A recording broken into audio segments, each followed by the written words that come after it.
With the addition of an external GPS, the iPad can become a useful GPS navigator. But it really should be limited to providing a supplement to your navigation, not become primary. If there's conflicting information, certified avionics always trumps. Practice in advance how to disable own ship position, so that if it ever disagrees with your aircraft GPS, you can eliminate the distraction quickly. I don't know about you, but I remember trying to use all this stuff in the cockpit on a cross country.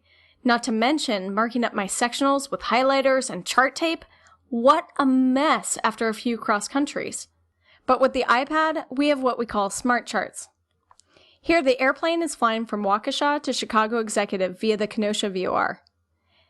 Entering the route into the search box causes it to be drawn on the chart.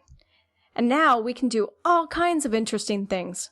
We can scroll down to our destination and zoom in, and if you touch and hold on the destination waypoint, all kinds of interesting information pops up right on the chart. You can get frequencies, look at last reported weather, you can get the terminal forecast, winds aloft, etc. Or you can easily look at alternate scenarios. We can press and hold on Chicago O'Hare and quickly jump to the airport page to review information about that airport.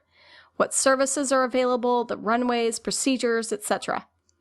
Another thing that's really great is we can easily switch formats. If this were an IFR flight, we can switch it over to the IFR low altitude en route chart. Super easy.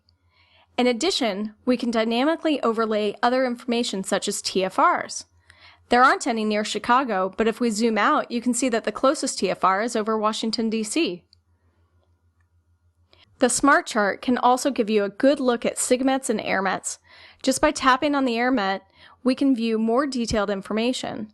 So here we've got an AirMet for turbulence, and we can see in the detail that it's between 24,000 and 38,000, as well as the intensity.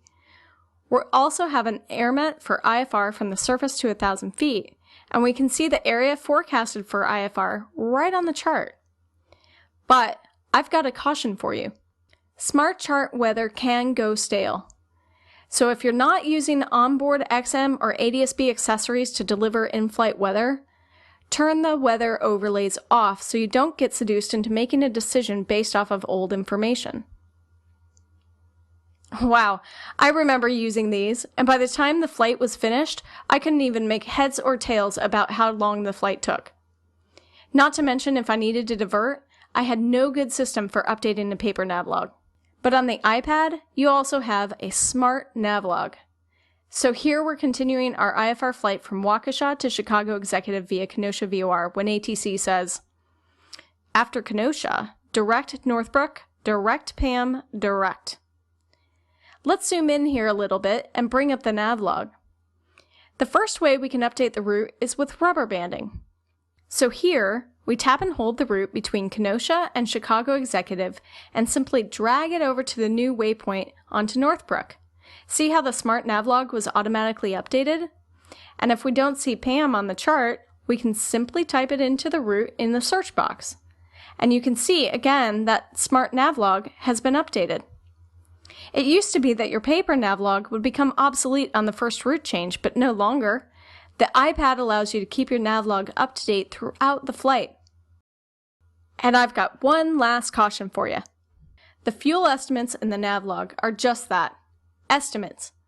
As you can see, the fuel schedule in ForeFlight is just a single cruise fuel flow. It does not account for climbs or descents, so you'll need to adjust that fuel number upward accordingly.